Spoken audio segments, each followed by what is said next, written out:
Oke, untuk market review atau market news hari ini ya, saya akan tambahkan. Yang pertama selalu saya soroti mengenai kondisi dari dolar Amerika atau greenback. Dolar Amerika sejak awal pekan ini hingga semalam justru mengalami pelemahan. Karena apa? Yang pertama, faktor yang menekan pergerakan dari dolar Amerika adanya aksi profit taking. Ya. Menjelang rilis data hari Kamis besok, Core PCE Price Index. Data tersebut merupakan salah satu indikator untuk mengukur tingkat inflasi Amerika. Makanya sangat wajar jika para pelaku pasar melakukan yang namanya aksi profit taking. Ini kita bisa lihat juga dari indeks dolarnya atau DXY. Kemarin berada di level 103.95. Pagi ini merosot ya ke level 103.78. Ya. Selain itu juga nilai yield obligasi dengan tenor 10 tahun ini juga menurun. Ini semakin melemahkan mata uang dolar Amerika, ya. Oke, sekarang tinggal kita hubungkan terhadap pergerakan market. Yang pertama pastinya terhadap pergerakan gold atau emas, ya. Emas kita tahu kemarin tertinggi berada di level 2036 ya. Terendah berada di level 2024. Secara teknikal pergerakan gold masih sideways. Masih berada di range, ya. Range-nya berapa, Pak? Berada di level 2041 yang tertinggi minggu lalu. Yang terendahnya berada di level 2007 ya, seperti itu. Itu untuk range pergerakannya.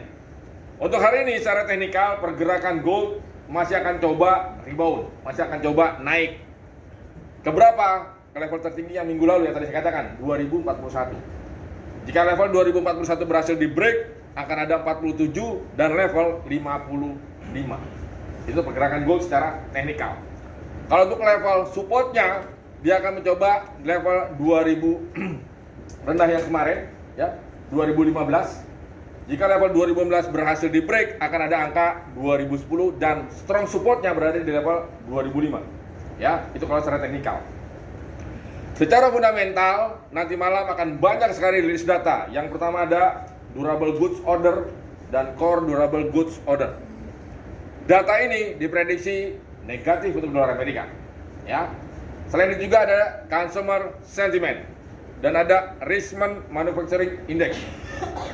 Dari beberapa data tersebut, hanya Richmond yang diprediksi akan positif untuk dolar Amerika. Jadi secara keseluruhan dari data fundamental justru negatif untuk dolar Amerika. Ya. Jika memang dirilis sesuai ekspektasi, maka rebound emas yang tadi saya katakan secara teknikal akan terjadi ya, antara teknikal dengan fundamental matching ya, seperti itu. Itu pergerakan gold. Untuk di minyak kembali naik dia. Karena apa? Yang pertama, gejolak militer yang terjadi di Laut Merah. Houthi mulai kembali menyerang armada distribusi ya yang ada di Laut Merah. Jadi terjadi kekhawatiran pasokan, sedangkan permintaan sudah mulai kembali pulih. Ya, ini yang menyebabkan kenapa harga minyak mulai kembali naik. Potensinya akan mencoba level 79 dan level 80 itu pergerakan harga minyak. Ya, ditambah lagi cadangan minyak di Amerika terutama untuk diesel ini sudah mulai menurun. Ini yang semakin mendorong kenaikan harga minyak. Ya, oke.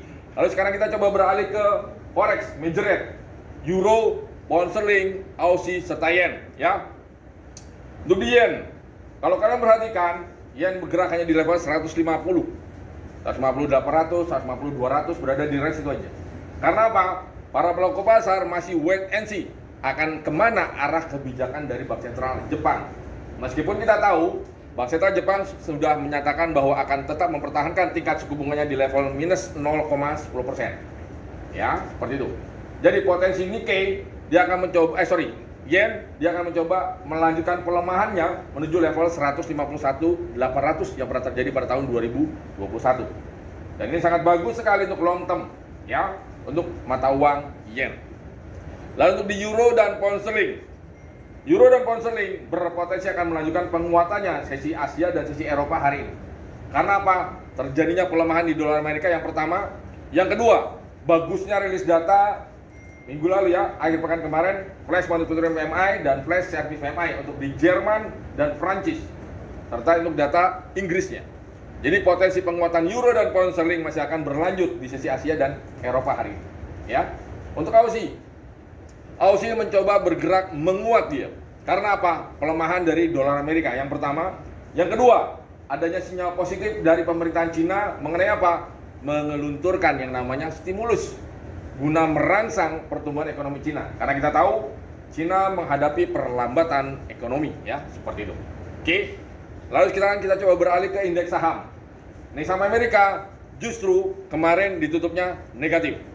Dow Jones Industrial Average ditutup minus 0,16%, S&P 0,38% dan Nasdaq 0,13%. Jatuhnya saham-saham sektor properti, finansial, ya, dan teknologi ini yang menekan pergerakan dari indeks saham Amerika atau di Wall Street seperti itu, ya. Oke. Sekarang tinggal kita hubungkan terhadap pergerakan indeks saham Asia, Nikkei dan Hang Seng. Nikkei, kalau kalian perhatikan, sudah berada di level tertingginya, 39.800 tertingginya. Sekarang bergerak di level 39.500, 39.400. Nikkei masih berpotensi akan ke level 40.000. Ya. Tapi ini sangat bagus untuk long term. Untuk sell di sana. Tapi perlu diingatkan, kalau seandainya di Nikkei, kalau nanti klien kalian atau nasabah kalian pasang SL atau TP, setiap hari pasti akan hilang. Harus di reminder, harus diingatkan, ya, seperti itu. Ini sangat bagus untuk long term, untuk di Nikkei, ya. Dan Nikkei berlaku yang namanya kontrak bulir. Jadi setiap akhir bulan, setiap 1 bulan sekali dia akan diperbaharui. Persiapkan dananya, equity-nya, seperti itu untuk Nikkei, ya. Untuk di Hang Seng, Hang Seng sempat naik dia tapi terbatas, sekarang kembali turun. Karena apa? Aksi profit taking yang pertama. Yang kedua, karena saham yang ada di Amerika yang tadi saya katakan, saham properti dan saham finansial yang anjlok, ini yang semakin menekan pergerakan dari Hang Seng, ya, seperti itu. Oke, itu untuk pergerakan market dari sisi teknikal dan dari sisi fundamental plus level-level yang akan dituju untuk pergerakan gold terutama. Baik, untuk market terus saya rasa itu aja. Ada yang mau ditanyakan? Silakan.